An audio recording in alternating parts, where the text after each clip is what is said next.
Your team is so diverse. I think in a lot of teams, there's like more than half with international playing experience. And by the way, most of them are on higher scholarships. Why do you think playing internationally develops a player? Yeah, it's a great point. The reality, I'm an Italian American. I grew up here in America and I went through the American system, played high level youth and played both Division 1 and Division 2 as an athlete, had the opportunity to play a little bit semi-professional and professional. And at the end of the day, in America, soccer is a young sport. And where we have American football, basketball, baseball, hockey, you could make in America, there's so many sports and there are so many athletes. In Europe, for example, the continent of Europe, soccer is a much older sport, 100 years old, clubs that are 120 years old, where in America, some of these clubs are 25 years old. So I think there's an aspect of the culture where I grew up with my father going to a baseball game, talking about baseball, listening to baseball on the radio, and then getting into soccer when I was 8, 9 years old. I think there's a culture in Europe and South America where they grow up and everyone is talking about soccer. Everyone is watching soccer. Everyone is training. Dad is out in the park kicking a ball with son, not shooting hoops. So for me, there's a cultural history, a fabric of the sport, which then builds a player's mentality a little bit different, a little bit more experienced, a little bit more analytical. And now I would say that the American systems are catching up.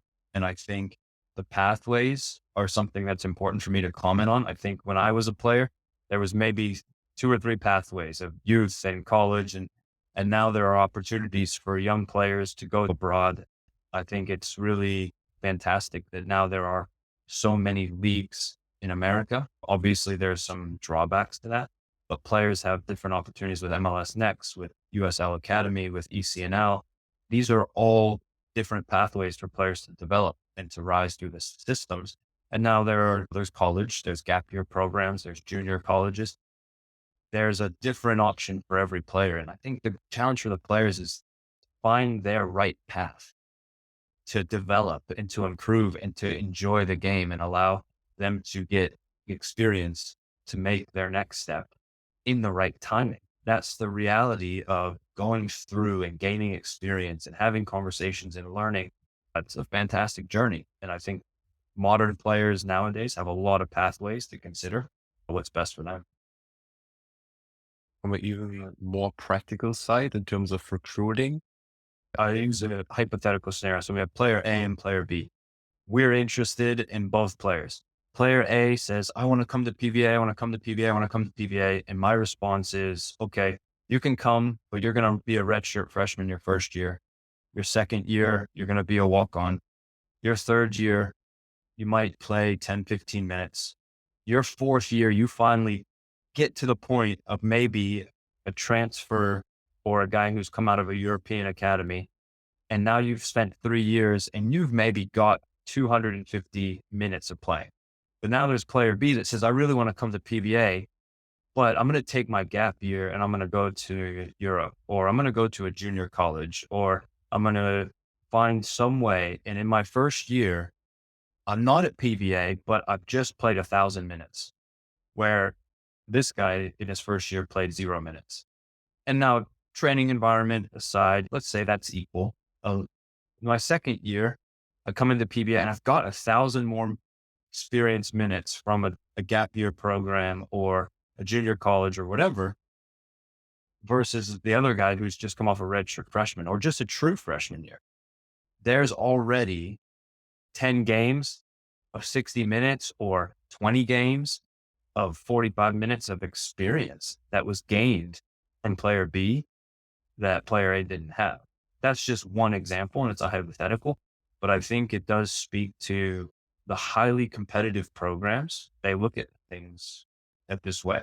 One of the other things we didn't touch on is just the transition, the life transition. So for a young 18-year-old American who finishes high school, who then wants to come to college, they're in a new city, they're away from their parents, they're new places, where they get grocery, where they eat. It can be overwhelming for a player to make that transition and then perform at a high level. but to have the life experience to go to Europe or South America or a junior college and you have that time to learn, you grow so much. You're in a new country. You've now got that experience. When you relocate a second time or when you transfer, you've got that experience. I've done that before. I know that I have to find a grocery store. I know that I have to go buy a bed and a desk. And that's something that just balancing life and lifestyle with football is important because then you throw the academics and you start classes. Well, now you're juggling many things, your responsibilities, your academics. And so there is absolutely some benefits to going through those transitions of moving away from home and being in a new city and trying a new experience that just add to you as a person. I really like that you said experience because once your career is over, might be after college, immediately after college, or you continue to play. When I look back now, it's all about these experiences I have made. And unless you make it to the top level where you don't have to work at all anymore, I always recommend see it that way because you make connections, experiences that gonna live in here forever. Obviously, there's costs involved pretty much for every prep program. If it's in the States, if it's internationally, it does cost money. So it's probably not for everyone. But at the end of the day, also, if you are looking to play college, most of them won't get a scholarship or at least not a full ride scholarship. Does it still help or is it a waste of money? We can go on because every showcase costs money. Every trip to a tournament usually costs money. What's your take on that? I think you hit something that's very important for me just to say from a college side. Every university is different. Every coach is different. They run their scholarships different, but it is so rare in the American college soccer system for a coach to just give a full ride. It's just, I think there's a lot of the American football stereotype that you see on the news. He got a full ride and he's going to this college on a full ride. In soccer, especially the academic piece, like at our university, you can get over a third of your tuition covered with good grades. And so then for me, that is an important aspect because it makes the scholarships go further. And for me, there's also three tiers of there's the low walk on to $5,000, $6,000 scholarship. Then there's the middle tier scholarship. Then there's the top tier scholarship. And with each of those tiers comes greater responsibility and greater expectation.